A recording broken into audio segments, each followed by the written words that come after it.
UGK to major way, not play it don't stop here. Traffic lights, we going, know the time until the clock near. Bands on road, we doing digi to the whole block clear. Yo, what you got there? Oh, did you not hear? And he's taking over and we got the whole shop, yeah. Her, she wanna know me better, but I'm on the top 10. Gotta match my energy, you see I'm in the top, yeah. Yeah, it's top 10. Hey, now I'm in blessed mode, did you forget, bro? Put G.O.D. first and nothing less, no. On a radar.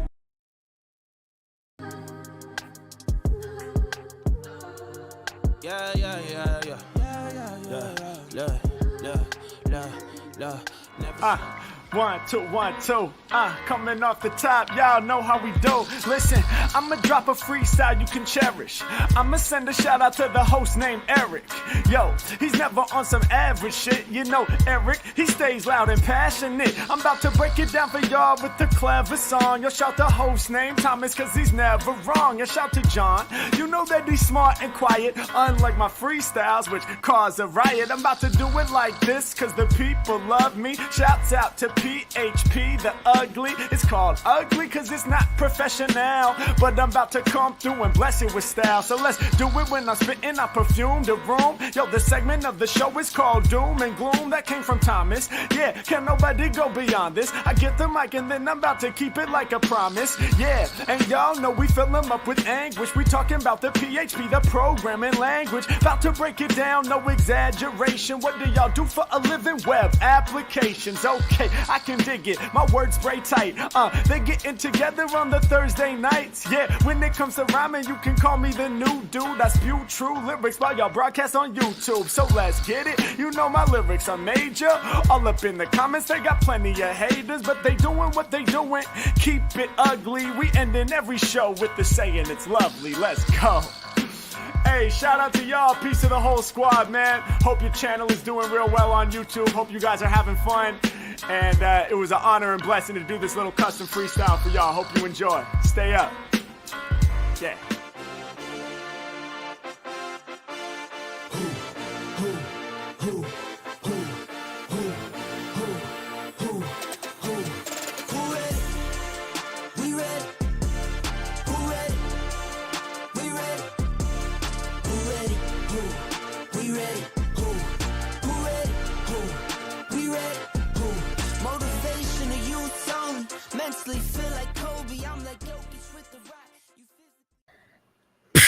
Episode 392 of the PHP Ugly Podcast. You are participating, you are here, and you're a part of the experience.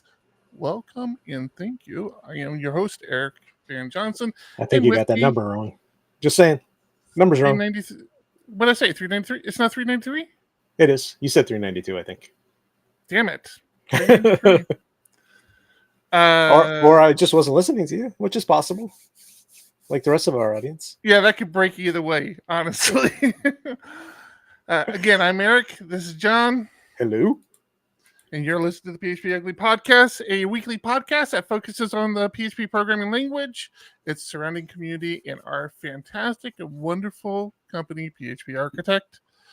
The podcast is made a little better thanks to some sponsors, honeybadger.io and the aforementioned PHP Architect, as well as our fantastic supporters on Patreon. We will talk about all of them a little later in the show. What happened to all of our captions and stuff? It's all PHP Roundtable based. Do we have to change something? I thought I changed. That's all changed, man. Maybe you need to change it on your side too. I don't know. Oh. But thanks for ruining the intro. Well, that's what I do. I still see them all. I don't know. I give up. I just don't know how to use Restream. I think that's the problem. That's probably the first issue, along with many other. Where was I? Oh, you can be part of the show because we need the help. Just join us in our chat, which is not up right now because we are terrible people. And I had the studio configured for another podcast. We'll talk about that a little bit later as well. But yeah. You can be part of the show by joining us in our Discord at discord.phpugly.com.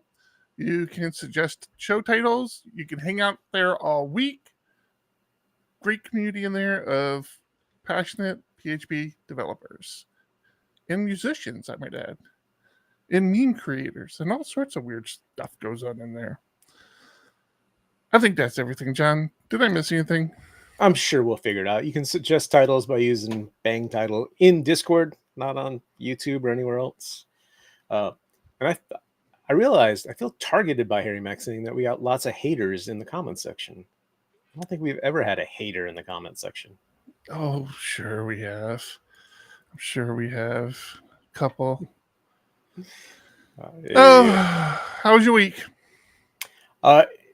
It's been busy and crazy, but really good. I tried buying a Quest 3 headset. Not a Quest 3. Quest 3 No, it was a Meta Quest Quest Pro all-in-one VR headset.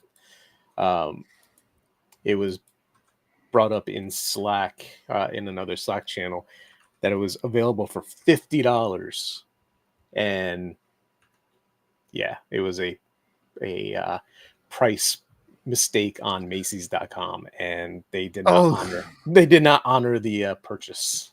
Oh, so you're talking about the Oculus thing? Yeah. Yeah, $50 would have been quite the bargain. Exactly. Somebody brought it up, so like a bunch of us jumped on it, just wondering if it would, hold true. And nope, got email saying, yeah, we're not honoring that. We're not that dumb. Oh, Sarah is in our chat.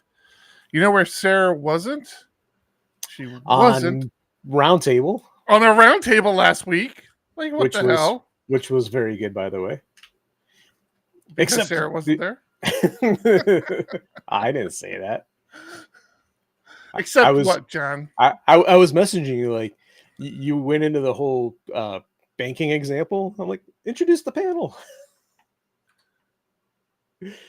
Yeah. While I'm doing the show is probably not the best time to send me criticisms. But, you do you, John. That's it wasn't a criticism. It was a suggestion. We had a great panel last week. We talked event sourcing with some very intelligent people, including two of the two creators and maintainers of the Verbs package, as well as Sean McCool. Verbs package had Chris Morel and Daniel Colburn, and then Sean McCool joined as well. So, and he has a free event sourcing course, right? Or videos out there. Sorcery, and it's on YouTube. And all the show notes have been updated. Event Sorcery, it's on YouTube. So, yeah, go check it out. Go check out the podcast if you haven't already. We don't dive deep into what Verbs is and what Event Sorcery is. We just kind of more talk about the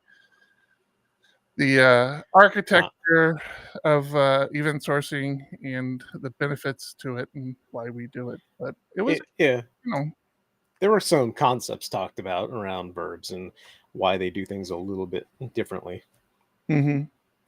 Yeah, I felt a little bad because I didn't want to give the impression like we were putting them on the spot or anything. But yeah, there were some conversations brought up. And it's funny because I didn't even, I think Sean brought it up near the end of the podcast, but I didn't even bring up like cores. Like when you get into event sourcing, you start kind of mixing some concepts around because they're all kind of not interchangeable, but like they're all just in that kind of same specialty. And I forgot to even, because I wanted to bring that up, is okay, what is that and how does that factor into event sourcing? But I'm pretty bad at my job. Not cores, you're thinking CQRS, right? Yeah. Yeah. So yeah, I felt bad about that, but it was a good show. I like to have those sort of shows more frequently. Like, I don't mind like just when it's just the normal panel having a conversation, but I love getting people who are deep into some specialty and being able to talk about that specialty. I'm like getting more into like I love to do a show on quantum computing. Like, I'm getting crazy into quantum computing and Really? quantum computing. Yeah. In what way? I don't know why. I don't know why this is. It just fascinates me what it is and how it works, and it's just like it's absolutely crazy. There are a couple of great YouTube videos out there. I can throw them in the show notes as well. One of them has what's the tech guy called? Marcus? Not Marcus. Is it Marcus? Brownlee? Yeah, Marquez? Marquez. Marquez. And the science YouTuber that I've been following her for a while now, she's actually how I got there. I've been watching her videos. I've been getting into just some weird shit. I got to be honest with you, weird shit. I don't know how I ended up on this little path of trying to learn as much about physics as I can, but like I've gotten into like this philosophy, all these like physics YouTubers and scientist YouTubers, and she's one of them. And her and what's his name? Marquez Brown. They actually go to the IBM center where they have this quantum computer and kind of talk about what it is. They have some great analogies about it, like understanding like it's not that quantum computing's faster, it's just what it's doing. It's I forget the terms. I wasn't ready to talk about this today, but it's like I want to talk about it on PHP Roundtable. But unlike today's computers where it's a bit system and the bit's either on or off, right? Quantum computing has many stages. Like the bit is on or off or anything in between. It has this ability to calculate all these different variables in real time. So it's not necessarily that it's a faster computer. It's just doing a lot more calculations than a regular computer can do. And the way they specifically on that YouTube video, the way the analogy they use is today's computers are like driving in a car, and you can get faster cars and you can go from point A to point B quicker and this and that. Quantum computing is like having a submarine where you have your normal car, but now you have this submarine where you can get to different levels of these problems that your car can't get to. It has the ability to go no longer just one direction, but multiple directions. And for some reason at the time it clicked in my head. For whatever reason, now it seems stupid. But I've just gotten into, I've watched like 4 or 5 different videos now on quantum computing, and I'm starting to get the terminology. And the bit thing is the one, I can't remember what it's called. I'm sure somebody in Discord can help me out, but there's the different stages. What they call that is a very cool term. I'll have to it starts with a Q, doesn't it? Something like that. It's like quantum qubits. I don't know. Yeah. That's it. I think that's it. Qubits or something like that. Qubit. Yeah. Qubit. Qubit. Quark. Is Qubit? Was that the video game? No, that's Qbert. You're Qbert. Qubit. So I think you're right. I think it's Qubit because when they said it, I thought of, there you go. Sarah just confirmed it. It is a qubit. Yeah, and it's just like, it's absolutely fascinating to me, and how they have to do it and how cold they have to keep the computer, which is basically colder than outer space. Is just, I don't know why I'm so attracted to it, but I'm like, I want to know more. Because you want to be in that room with it. Yeah. It's been hot. True. It's been a little warm here in Southern California. Still lie. But yeah, that was a lot of fun. And so many things came out of the PHP Roundtable. Somebody suggested that we try to do a DDD roundtable. I don't know. I'm not really into Dungeons and Dragons, but whatever. Maybe one day you will. Oh wait, They that's won't. D&D. That's D&D. Sorry, man. I'm gonna have to change some of those emails I sent out, I guess. But yeah, no, domain-driven development, or design, or that would be. It seems like a logical next one. I got to see if we can get a good roundtable together for that. But, yeah, I don't know what that means. Colder than Eric's heart after PHP Tech. Yes, That's where you got to have the machine, the quantum computer. So yeah, it's funny. I actually have a connection to one of the people who first created Watson, the IBM Watson, the supercomputer or whatever. The supercomputer, yeah. So that's another thing I'm thinking about. Like I'm thinking about reaching out to her and see if she wants to be on a round table and trying to get together like a supercomputer, quantum computer sort of panel where we can talk about the differences and what's the right direction. Like is there really going to be this like need for quantum computing when we have supercomputers? But two different specialties really, but I'd like to have something, some sort of panel like that. When am I gonna have a quantum computer in my house? Yeah, I doubt ever. Not in your lifetime, put it to you like that. And you don't need one because you have a fast enough computer. I've come to the realization, man. I think like my phone, man. My phone is pretty much the fastest computer I need. Like if that was the slowest computer in my life, which it is pretty much today, I'm in good shape because I don't have a new phone. Yeah, but you go back to late 90s when you first had computers and you're like, man, this thing is blazing fast. I don't need anything faster. And compared to today, yeah, you couldn't go back to that. I don't know, man. It was different back then, right? Because you had the Moore's Law back then where everything doubled every 6 months, and we don't really see that so much anymore. So I hear what you're saying, but I don't know if that's so true for me anyways, in the work that I do. Yeah. But yeah, I get what you're saying in general. I have an important. Oh, go ahead. You go.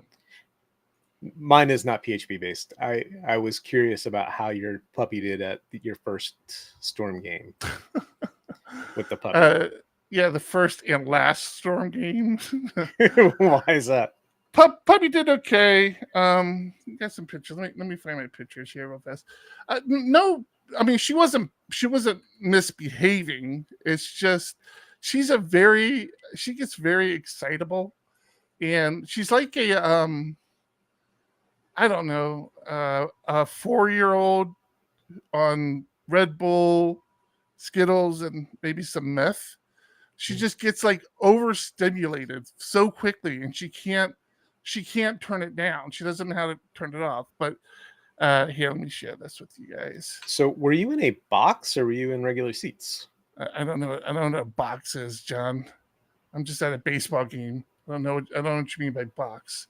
I might have been in a suite. Yes.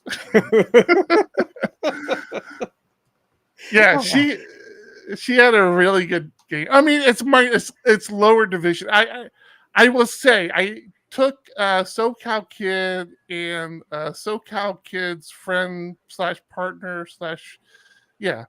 I took the three of us went to a Padres game this year, and this suite cost me less than those tickets. So, and the suite is air conditioned, so yeah. But yeah, she did okay. I mean, like I said, she wants to. It was Wildlife Day, so anybody could bring their animal to any animal. So there were cats there. Some people had their ferrets there. Bunnies have been there in the past. A couple birds. No wonder your dog was so amped, having all the other animals around too. Well, and she wants to be friends with everybody, and not only animals, people. Like anybody who walks past her, she wants to pet her, and she wants to go say hi. And So she's just a lot of work. And she is 92 pounds of solid beast. I mean, she is a solid dog. We were talking about the other day. It's like normally when you like pat your dog really hard, you hear like that echo, that thunk, that thumb. Hers just it's just a thunk, thunk. Like there's no jiggle, there's no fat. Like she has like 2% body fat. She is such a powerful dog. And she's she's just it just was a lot for her. Well, And let's she be had real. some of her You were friends there. frustrated. You're frustrated that your dog is social and you're antisocial. You're like, I don't want to go talk to people. I Yeah, want to stay pretty in. much. I want to stay in the Yeah. air conditioned suite. That was the problem when the kids were small. Like you had these two little babies in the stroller, and everybody wants to walk up and talk to you. I'm like, listen, I really don't know their stats that well. I just make sure they don't die during the night, and the wife takes care of everything else. Yeah, it was fun. But back on Roundtable, I ended up going down a little rabbit hole with Chris Morrell. Chris Morrell, again, one of the maintainers of verbs. Yeah. I didn't realize he was a big Mastodon person, but he has one of the best Mastodon posts out there, a case for Mastodon, where he kind of talks about it. The cool thing I'll bring your attention to, well, he has a list of people to follow, but we're gonna expand on this in a second. And then if you're a Mastodon person, he has some cool tools here that has really changed how I use Mastodon. This elk is the big one. So I'm using elk over here. And the cool thing about it, my biggest complaint with the Mastodon web client, was that you can only be logged on to one account at a time. And so I used to use the app because the app, for whatever reason, the app would let you log on to multiple clients. So here I'm able to log on to all my, Roundtable, Tech. What's this one? PHP Architect. Yeah, Roundtable, Ugly. So it's a much, if you're on X/Twitter, it has a much more familiar look and feel on how you use it. And then also he talks about, I haven't tried any of these standalone clients anymore. I've kind of shied away from them. But this Ice Cubes looks really good if you're an iPhone user or if you have an iOS device. It's not on Android that I could tell. It looks like it's only a Mac OS version thing, iOS thing. But so he has some cool tools here. And like I said, he has some good people to follow if you're a Mastodon person, but also the Hey, thing look that at you made the list. I did make the list, did I? Yeah. Oh yeah, right there. The thing that got me here was a thread on Mastodon where somebody said, "I can't believe there aren't more PHP people on Mastodon." And this little back and forth was going on. I got somebody mentioned my name, saying, "Oh, here's some people you have to follow." So I went and checked it out. Matter of fact, you were mentioned in that thread, John. And I'm like, you know what? I have a list. Chris has a list. Let's make a list for everybody. And so I actually created a repo of multiple things. So these are mostly from the posts that Chris has. I've added a few people onto here. But these are like, celebrities, news, blah, blah, blah. I've started a free Libre open source software list as well for the people I follow there. But of course, the big one is the PHP one. And a nice long list of PHP developers. If you have PHP developers you think should be on this list, submit a pull request because I have a lot of them. So yeah, I created, and all this will be in the show notes. Matter of fact, I should be moving tickets over in Trello, but I haven't. Yeah, all these will be in the show notes. I need what's that link for the that other list where you showed the elk and ice cubes? That I don't have. Yeah, I got it right here. I can't believe I didn't add that. Here you go. All right, that's in there as well. So yeah, if you're always wondering like who are some good PHP developers to follow, this is where you want to come to. Matter of fact, I believe Sarah Goldman is on here. Maybe, possibly, should be. Maybe not. I don't know. I always try to. Oh yeah, down in Internals. internals. Yeah, down in internals. Yeah, yeah. There's no. I struggled with internals a little bit because there are PHP developers like Ben and Eric Mann who are on the internals team, but I try to kind of focus it on like the people who work on the PHP internals but don't necessarily talk about PHP development is kind of who I keep down here more. Yeah, and like I said, it's an open repo. It's on the PHP Architect GitHub. Links will be in the show notes, and feel free to add other specialties, other languages, other whatever you can think of. It's helpful for people making the transition from Twitter over to Mastodon. So yeah, that was my goal here, and I even got a couple of pull requests already merged from Garfield and Derek, I believe, were the two who submitted pull requests. Yeah, fun stuff. Wow, nice. Trying to make the PHP community a little better. So you know who else tries to make your PHP a little better? Trying to keep you up to date on things that are going wrong in your application, that give you alerts. Splunk like querying without having to sell my kidneys? Nice. That's a direct quote from someone who just saw Honeybadger Insights, the new observability tool from the folks at honeybadger.io. Insights is a fresh approach to logging, performance monitoring, and observability. It's a bit like Splunk, Datadog, or CloudWatch logs, but with just the good parts and a reasonable price tag. Honeybadger helps you gain deeper visibility into what's happening inside your applications, letting you drill down into the details and step back to see patterns in your data. You'll love how easy it is to query your logs and events and create quick charts and dashboards. The best part is that it's available on Honeybadger's free tier as part of their comprehensive monitoring suite, which includes error tracking, uptime monitoring, status pages, and more. Get started for free, then pay as you grow, or choose a 30-day free trial to unlock the full power of Honeybadger right away. To get started, visit honeybadger.io/plans. That's honeybadger.io/plans. Thank you, Honeybadger. Honeybadger. So I read an interesting article, and while trying to do research for the show, I also noticed that PHP 8.4 release candidate 3, I believe, it just came out, or came out recently. I'm excited about beta 3, not release candidate. I guess 8.4 is coming out November of this year. And while doing that research, I came across Stitcher. What's his name? Brent over at Stitcher. Mm-hmm. He's working on a new framework. I don't know if he's trying to compete with Laravel or just have, another alternative.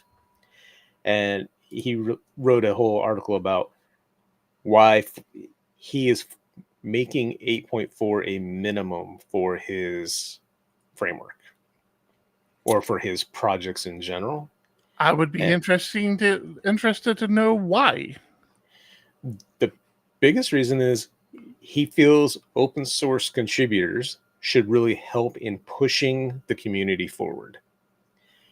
While PHP as a language is very backwards compatible, by not, encouraging everyone to upgrade, people sit back and have applications still on 5, PHP 5.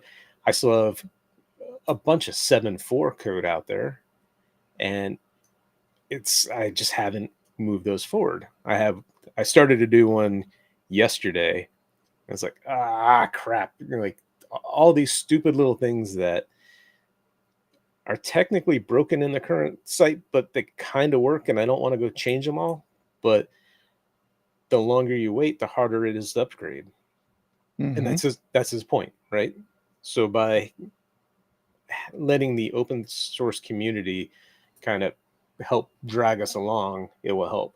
And then his other point is, hey, this is a brand new thing. I don't want to open it up to, everybody, where now all of a sudden I'm getting a barrage of bug reports.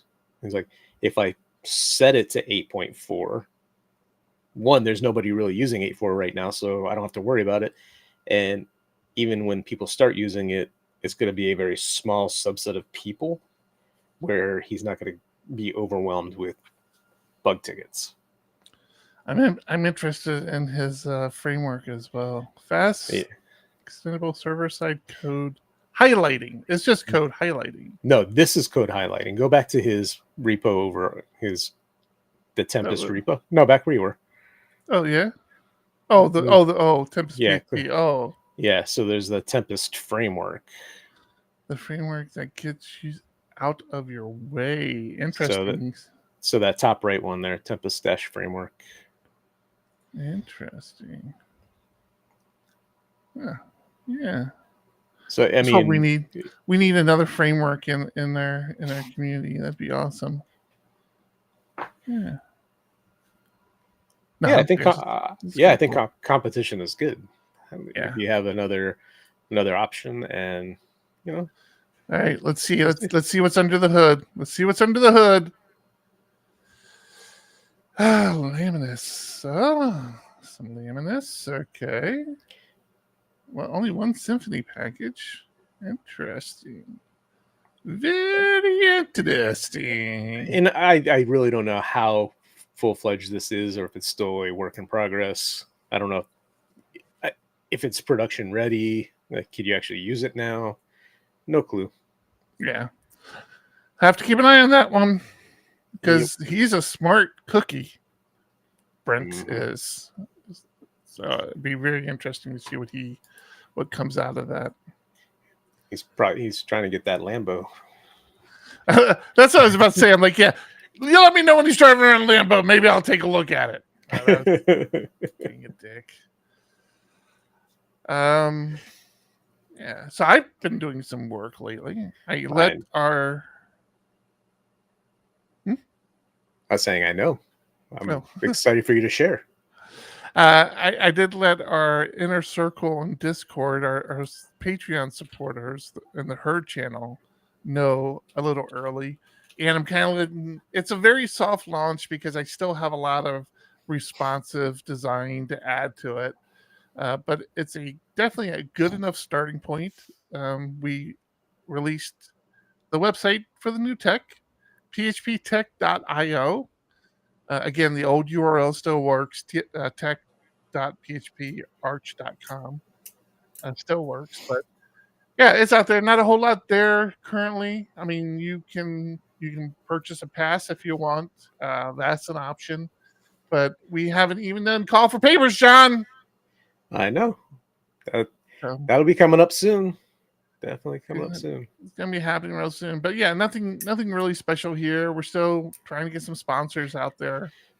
We only have one, this PHP architect company, which is kind of cool. But yeah, so yeah, that's out there. Real happy to get this out. So I got really deep. The thing I love about projects like this is like I really start to get deep into Tailwind and how to do things in Tailwind, like the little color, the orange and blue in the background. That started off as like this solid ball, and I'm like, that looks horrible. And so I just started playing around with it. I was diving into the Tailwind docs, going over to ChatGPT, because like I kind of figured out what I wanted, but I couldn't like get it to look how I wanted it to look and place it where I wanted to place it. So ChatGPT helped out there, but I also came across some pretty cool tools. I like sharing tools here. We've already shared a couple with Mastodon. I came across this tool here called Tailwind Generator.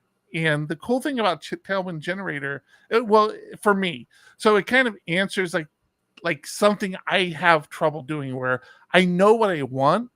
I just want to like tweak it a little bit and figure out what the code should be.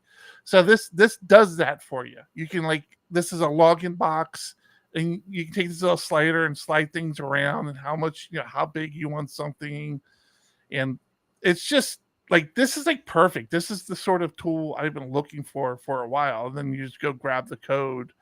Tailwind Generator, it'll be in our show notes. Not a sponsor of the show because it's a 100% free tool currently until everybody starts using it. And then all of a sudden, I'm sure they'll find a reason to charge for like a pro version. But yeah, it's a cool thing, man. It's always these little tweaks. It's not only like understanding how to do the code, because typically, like you can start going through the code and figuring out. It's just getting a quick look at like, okay, how much do I want this to be? And you just do your little slider and figure it out and what looks right. It just helps again with that leaping off part of, okay, I kind of got like the concept down. Now let me pull it into my app and maybe tweak it a little bit more. I love this tool. This thing is fantastic. It seems way faster than tweaking the class text and reloading the page and back and forth. Yeah, grid layout's another great one, man. I tell you, I love these. Just understanding like how close the gap. Oh man, yeah, gaps and stuff. This is what I spent a lot of time on. I didn't need to do it this way, but I did. So for this image here, these boxes what image? John, please pay attention to the podcast.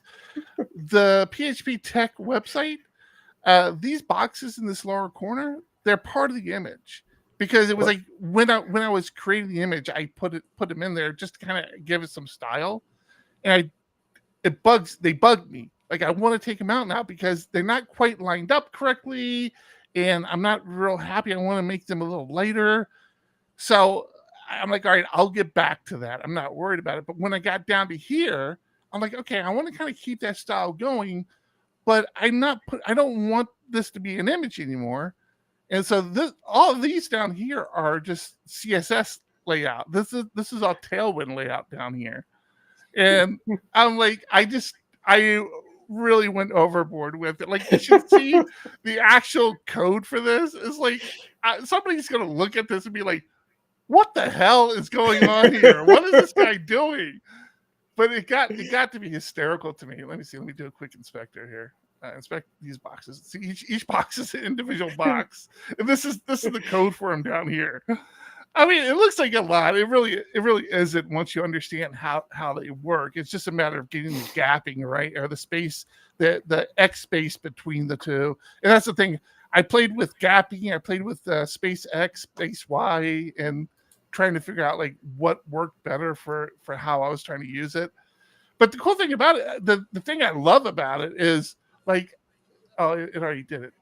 So for the responsive design of this, when it got really small, I just wanted it to go to 1. So it just like it basically hides all of these when you get down to a phone size. And it was I spent way too much time on it, but I love doing that stuff, man. This is where Tailwind makes that stuff like achievable for me. Because I could not do that with regular CSS, even though it's all under the hood. It's just CSS. I wouldn't have been able to figure all that out. You would have. It just would have taken a long time. Yeah. So yeah. Oh man. And I love that those testimonials are real testimonials and dynamic. It's not a static site. They are dynamic. That's right. Yeah. Every time you reload it, a new one will load. Or well. Hopefully. I mean, I guess there's a chance a new one won't. But when you only have 2, there's a good chance it's good. Just kidding. There's more than 2. A couple of credited to ChatGPT. You find those. Just keep reloading the page. Oh man, I'm excited about it.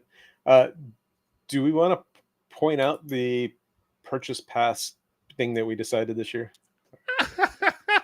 do we call that out? I mean, we can. I was going. I can't. That's why I pulled up the page. I'm like, I don't know. Is he going to want to talk about it? Let me fill this here. So, Well, Our, do you guys notice something here about the purchase pass price? Like anything? yeah. Okay. Couple things. Blind Early Bird is on sale now. For 500. It will be for a bit until we do call for papers and announce our schedule. So purchase now is what I'm trying to say. Cheapest price. We made the hard decision that virtual passes are not going to be as cheap as they have been in the past. I had to negotiate with Eric because I wanted them to be the full price of a ticket, and Eric said no. But I had some great conversations with people last year, and our goal is to build community. And that's really hard to do virtually. It's hard to get people, yeah, they might be part of Discord, but, meeting some of our people that are in Discord in person last year was amazing. So we want people to come to the conference. Plus, you're getting almost the same. You're getting all the same content. You get access to all the videos and all the information. If you're there during the conference, you can ask questions via Discord, and we'll ask the speaker. So you can almost have that in-person feedback from a speaker perspective. You miss out on the hallway track and that building those personal connections, which is also super beneficial. I mean, that changed my life in 2010, where I felt comfortable, where if I lost my job, I had a community to go to try and help, right? So anyway, lots of great conversations with people. You're getting a lot of the same benefits, even though you're virtual. The cost shouldn't be dirt cheap like it has been in the past. I feel like it was dirt cheap. I don't want to say as it's wanting to share the content with people, but at the same time,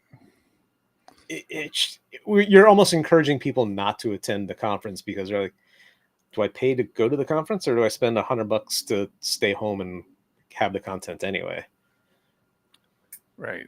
So if you haven't caught on, the price for the virtual pass will be cheaper eventually than the price to the in-person, but it will not be lower than the early bird price now. And it won't be lower than what it is right now as well. We're still trying to, we need to see where the numbers are, whether or not we're going to raise this, because we've incurred a lot more costs with the live streaming than we had, like the first year we did it, we're like, okay, we wanted to get everybody excited about the conference again.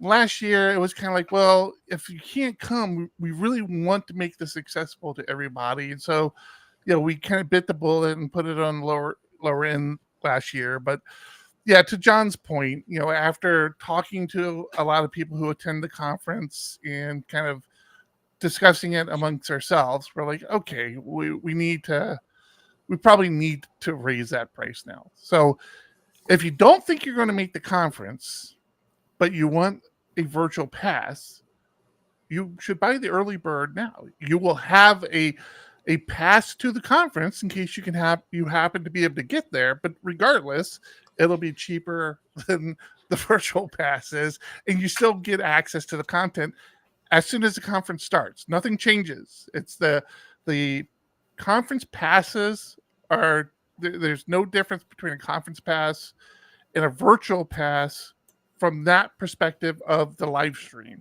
You guys get access to the live streams as they're happening at the conference, and then you have access to the recordings of that conference and all the previous conferences that we've held. So the last two. So there'd be 3 in total. So yeah. But yeah, to John's point, we spent a lot of time to tell people we're charging them more. Yeah. to John's point, we really want to encourage people to physically go there because we really see that there's more of a benefit to the community, to the people who attend.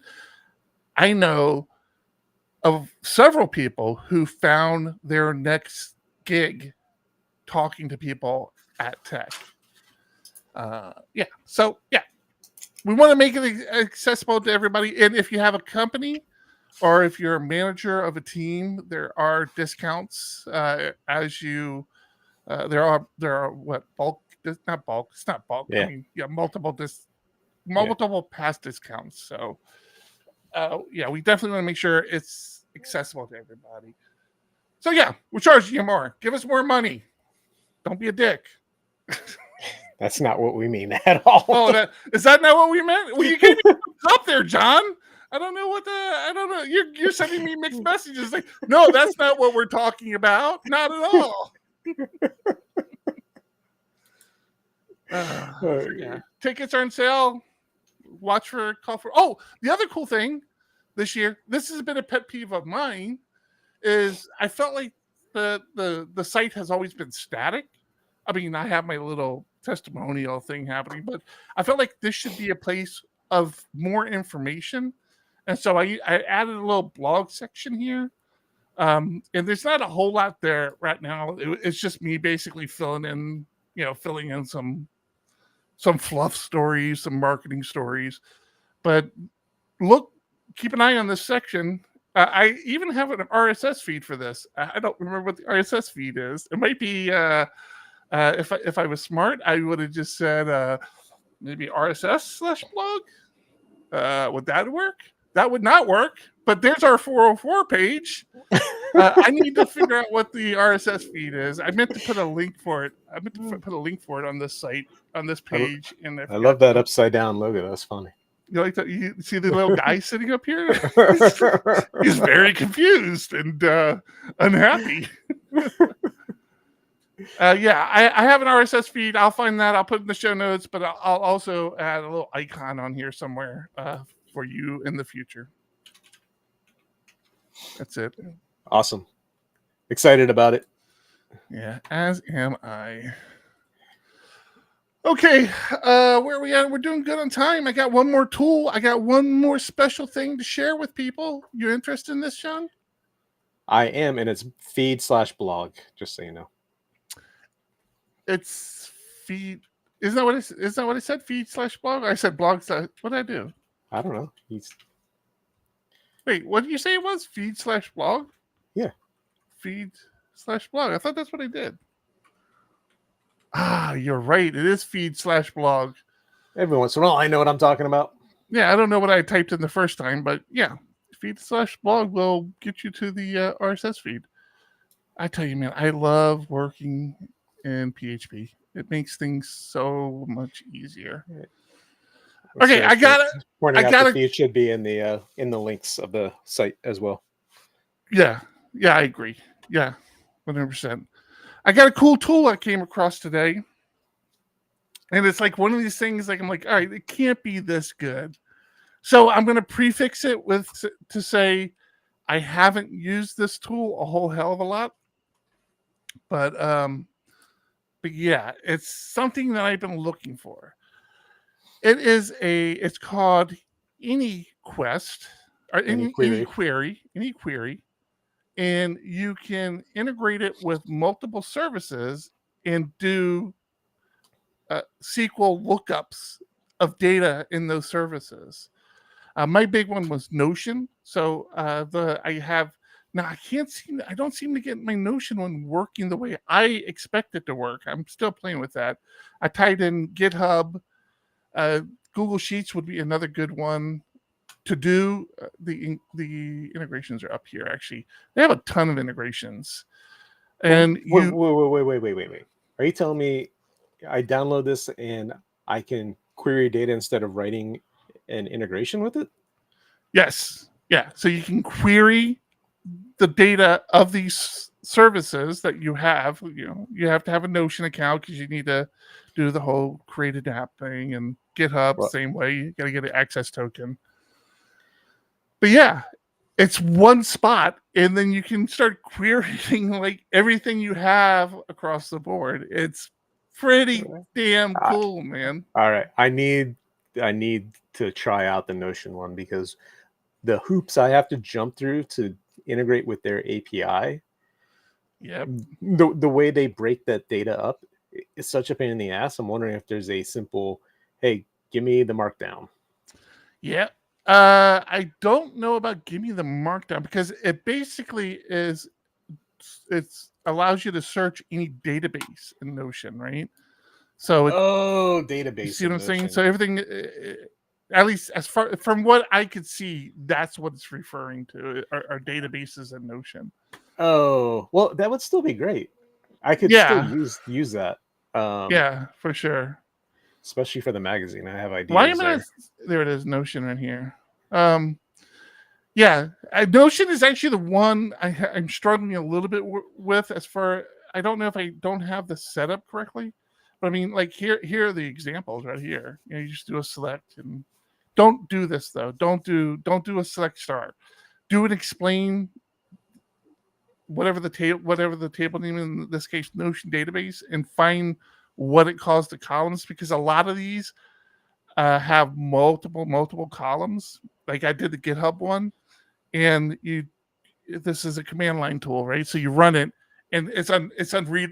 You can't read it. It's like it's just this scrolling thing of Fire stuff. hose of data. Yeah, it's not Yeah. not worth it. Uh, so yeah, been it's been interesting. Um, I will report back more on this, but what would be cool is, again, being able to search multiple, because we have data all over the place. We have data in Google Sheets and Notion, GitHub, Todoist is a big one of mine, and that has an integration as well. And it's just all over the place. So to be able to quickly at the command line look into all these services for certain things would be very helpful. Yeah, and then of course they have where was that at? Integrations. I think integrations had it. They have a bunch of guides on how to tie it into like Google, Google Calendar, Gmail, all this other stuff. It's a little weird because it's like, wow, I'm giving this one application a lot of access to a lot of my services, but it's kind of how we are in this world today. I actually had this conversation with a client this week where the client has always been very adamant about not letting people consume data from their service. And I understood the reasoning. And part of it was paranoia. Part of it was making sure that they kept their data integrity secure and everything. But we had a meeting this week where I basically told them, like, if you want to stay competitive in this market moving forward, you're going to have to give your clients access to some API, some other way to consume their data than through your interfaces. And I think I finally, what do you think? You were on that meeting, John. You think I finally talked them off that ledge? I think so, because they kept confusing accessibility or API access with unfettered access. Like anyone has access to anything versus no, the APIs are secured. You have to have an access token, and how you get that, is username, password. We have ways to, make sure they only access their data. And we're basically letting them access the data they already have access to. If they can log into your site and they go and look, they're on their dashboard and they see this information, we're basically making it programmatically accessible to them so they can do things automatically. I think your point to him was, we spend so much time on tickets that integrate specifically with one of their customers.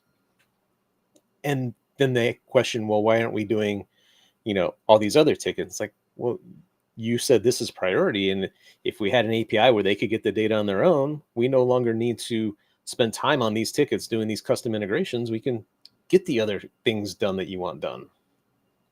Yeah. So I think that might have been that key piece for him to understand why. And I think your argument was also a key piece where you just basically said, I think he asked, but really how secure it is it? And you're like, you said, just as secure as them logging in. So yep. Yeah, it was at least they seemed open to the conversation, and we actually have an initiative started where we're going to engage their sales team with essentially the question, because they kept asking, well, what API endpoints would we have? And I would throw out a theoretical one of one that I felt they needed, but I kept stressing, like, I'm not saying that's what we have to do first, or that's the only thing we need to do, or that's how we have to do it. I'm saying that's how it would work. Right. And so we're going to engage their sales team and say, hey, what sort of data do the customers want to integrate with the most? Have there What- been any requests for an API? Like, have any of your contacts said, hey, do you have an API where I can access X, Y, or Z? Right. That's what we need to know. And I think that was another good selling point to our client was, think about if the client, if their customers have the ability to access their data programmatically, what systems they will build on top of that will tie them to your service, right? Mhm. It's like that idea of, oh, I can do this. I can just create this interface that does this for me, so I don't have to do it every day. But now they're dependent on our client service to do that. And I'm like, yeah, Little vendor lock-in.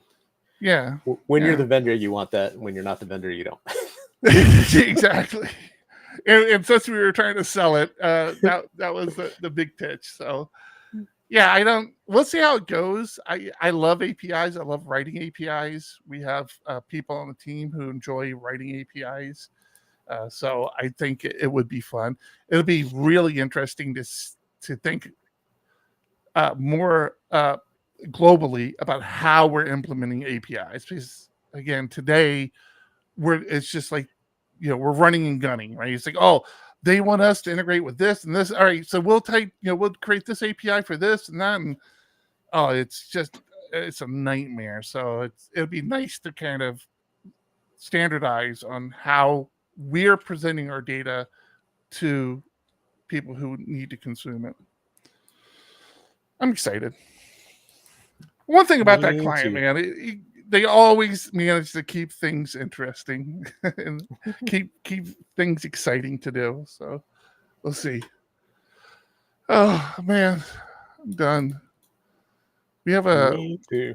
heading to Dallas next week, but we'll be able to do the show still. I'm not heading to Dallas until Friday morning. But yeah, man. That reminds me, I was supposed to order some hats. It's on my list. So I'm not going to have hats for next week. Is that what you're telling me? Well, I like I said, I'm not gonna be there, so You don't care. blame me. I will be blaming you, John. Do we have any other official announcements to officially make that have been officially announced yet? Sure. What were you thinking? What do you want to announce? Well, it doesn't involve me. Well, I mean, it might involve me, but It should involve you. Yeah. I mean, we're gonna be at Cascadia PHP as well. I've got my flights all set up. We will have a booth there, so come say hi. You will be there. You should be there. yeah, I'm filling it out. I might do it. Yeah, is that all we have to say about that? Yeah, because if I'm thinking the other thing, it hasn't been officialized yet. Okay. All right. Cool. I made that word up, and I know I made it up. but I don't Officialized? care. It sounded Officialized. like a pretty officialized word to me. You just have to use it enough, John. Get it into the vernacular. Nope, still no email on that, so I don't want to say it. Okay, fine. We won't say what we're not going to say, but there could be more news to follow. We'll see if we actually buy the plane. I mean, whatever we do, whatever it is, we might talk more about it. All right. I think that's it, man. Look, almost at the hour mark exactly. How perfect is that? I'm planning on, after this, packing up and going and getting a flight in. It's been way too long since I've done any paragliding, and I'm going to go do some not so great paragliding today because the weather is not perfect for it, but I get to hike and let my feet leave the ground. So I'm happy about that. Oh, did you guys feel the earthquake today? Or did I not reach you? Well, I didn't feel it. Oh, we had a pretty big one. I know there's one in LA few days ago. I didn't hear about one today. That was this morning. The one I'm talking about was this morning. And, it had enough of a rumble to disturb the dog. So the earthquakes are still the most fascinating thing. It's like, as far as like Mother Nature trying to hurt you, earthquakes are kind of the cooler one because it's just a sneak attack. Like you don't know what's coming. You can't prepare for it. And sometimes they're so fast you don't even realize. You're like, wait, was that the? Like if you're driving in a car, you might even not know what happened. But yeah, you're sitting here and it's like, okay, what's that noise? What is that? Why is everything shaking? What's that? Earthquake! The one time I was in an earthquake was probably 15 years ago at this point, if not longer. Down here in San Diego, I happened to be visiting here for my brother-in-law's wedding. And we were in this amazing house that had this huge canyon behind it. And I was outside and everything started shaking. But it was brief. It was, 10 seconds. And we're like, oh, I think that was an earthquake. Meanwhile, other people that were visiting, they were in stores and as things were shaking, and that they were really freaked out. The first one the current wife and I experienced was within the first year we moved here. We were living in an area that we weren't super familiar with because obviously we had just moved here, and we were sleeping. It's not an exaggeration to say it sounds like a train. Like it sounds like a train is rumbling towards you. And so it kind of has the same feeling. Like if you ever live close to train tracks, it kind of has that same feeling where there's a vibration in around, and we're sleeping, and that's what happens. And we both kind of looked at each other and like, do we live by train? It didn't even occur to us like it was an earthquake. We're like, do we live by a train? And we're like looking around, and it was like the next morning we figured out, oh, hey, that thing, yeah, it was the earthquake. That's what they feel like. So next time we should probably like get out of the apartment, because we lived in an apartment at the time. But it was very funny. We've had all sorts of experiences. Like they talk about a lot of times animals can tell it's happening before it happens, and we've experienced that where all of a sudden dogs would start barking, and yeah, it's an interesting experience. But we're getting off topic. We're trying to wrap up the show. I don't know why John even went down this road. I don't know. That's going to be it. I said I don't know either. It's what I do. I'm pretty sure I did it, but I was just blaming you because it's what I do. That's it for episode 393 of PHP Ugly. I'm Eric. And I'm John. Keep it ugly. Keep it ugly? Keep it ugly? Why isn't that switching? 1, 2, coming off the top, y'all know how we do. Listen, I'ma drop a freestyle you can cherish. I'ma send a shout out to the host named Eric. Yo, he's never on some average shit. You know Eric, he stays loud and passionate. I'm about to break it down for y'all with the clever song. Yo, shout the host named Thomas, cause he's never wrong. Yo, shout to John, you know that he's smart and quiet, unlike my freestyles, which cause a riot. I'm about to do it like this, cause the people love me. Shouts out to PHP, the ugly. It's called ugly cause it's not professional, but I'm about to come through and bless it with style. So let's do it when I'm spitting, I perfume the room. Yo, the segment of the show is called Doom and Gloom. That came from Thomas. Yeah, can nobody go beyond this? I get the mic and then I'm about to keep it like a promise. Yeah, and y'all know we fill them up with anguish. We talking about the PHP, the programming language. About to break it down, no exaggeration. What do y'all do for a living? Web applications. Okay, I can dig it. My words spray tight. They getting together on the Thursday nights. Yeah, when it comes to rhyming, you can call me the new dude. I spew true lyrics while y'all broadcast on YouTube. So let's get it. You know my lyrics are major. All up in the comments, they got plenty of haters, but they doing what they doing. Keep it ugly. We ending every show with the saying it's lovely. Let's go. Hey, shout out to y'all. Peace to the whole squad, man. Hope your channel is doing real well on YouTube. Hope you guys are having fun. And it was an honor and blessing to do this little custom freestyle for y'all. Hope you enjoy. Stay up. Yeah. Come on. Hey. Yeah, that's my point, Sarah. Welcome to PHP Ugly After Show, After Dark dark night, whatever we call this one. Yeah.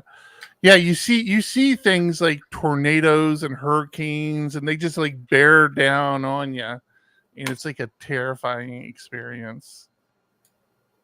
NorCal Kid talks about the partner of NorCal Kid, who's also in our Discord. I guess the out of state kids freaked out a little bit about the concept of earthquakes, which is completely understandable. If you haven't lived through it, because like the news, anything east of the California state line, the news only reports on like the massive earthquakes that are like devastating to communities, and so that's their understanding of an earthquake. But those are very rare. All right, I'm trying to create a hat, just so you know what I'm doing. You need to have express shipping. All right, I'm gonna share another picture with everybody. This is probably my one. This might become one of my favorite pictures of mine. Let me find the right one. Although I look like a man, god damn, I look like a fat slob. Holy smokes! So the cool thing about minor league baseball is that it has, there's just nice stadiums. Like, so this is probably, I think this could come one of my favorite pictures. This is the Lake Elsinore Storm, which is the ball game we went to, and we have like 3 or 4 minor league teams that are within driving distance, but the Storm are by far the closest ballpark. We can get to this stadium fairly quickly. And and there's a Toaster. Toaster dog. She was very happy. Yeah. I tell you, I try to like that dog. She makes it difficult. Oh, what do we got? What are you showing me? Yay, nay. I can't. What the heck? I can't zoom into it like enough. Let me make my browser bigger. Like if I go full screen, I lose everything. Really? Yeah. No. I would get rid of the I'm a PHP architect. Just put PHP architect. Okay. I wanted PHP. I'm a PHP architect, but nobody seemed to be interested in it. I want something that other people. Can you do the orange A? The orange A? I'm looking for that. Yeah, I can. Let me I back think here. that would look better. And I don't want it in the circle. I just want the A with PHP architect. You've only attended 2 Major League Baseball games, Sarah? I've attended more baseball games, more than that in Chicago alone. I've gone to 3 Cub games, or 2 Cub games. 3 Cub games? 2 Cub games and 1 White Sox game. Let's try that. Next.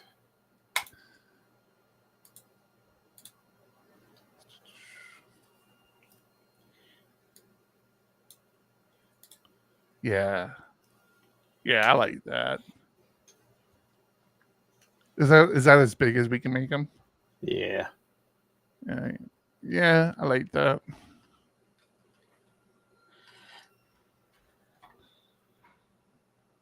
I assume. So you're gonna do the stitch thing again? Yeah. Like the hat you're wearing. This like did. Mm-hmm. Yep. Stop screen sharing. Yeah. We'll talk afterwards about how many we're going to get. Yeah. All right. Cool. Yeah. Oh man, we have been. It's crazy. So we had a bunch of people in the house a couple weeks ago. Niece from back east and NorCal Kid and NorCal Kid's partner were all in the house. So we used more electricity, obviously, because more people were here. I keep a close eye on that now. But after they left, our energy consumption reduced, but it's still pretty high because we're like, after having a house full of people and like running the AC all the time for upstairs and downstairs, it's like, yeah, we're not really ready to go back to like roughing it yet. So we've been running a lot of AC lately. I'm not complaining. I want to make release manager hats. I can't support that. Make PHP run again. See, this is what I'm saying. We need to have a store where we can create kooky things like this. Whether people buy them or not, if we can get them on demand, I don't care. Do I make PHP run again? An orange hat? That'd be perfect. Sarah, we use Uberprints. Yeah, if anybody has any other suggestions, I mean, that's just who we've been using, and we have really no reason not to. The only issue, I would like to find somebody where they would do like on-demand printing, where we can come up with the style, like do like a store, and people can order stuff, and as they order it, it does like an on-demand printing.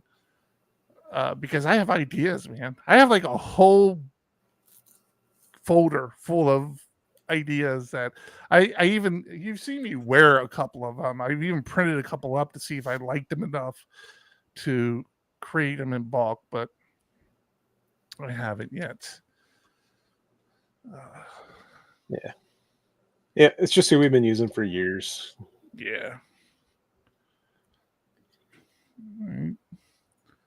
All right, I'm gonna go fly. You gonna go fly? All right. Well, fly. You're flying. We'll blame you for ending the stream. It's all John's fault. Everybody. Always. John's the reason we're ending the stream here. So, thanks everybody for hanging out with us. Had a fantastic time. We will be back next week, and I don't know. I don't even think we're gonna miss a week because I actually fly in Thursday morning, and I may be in a good enough mood to do another recording. So I don't think we're even going to miss a week this month. It'll be exciting stuff.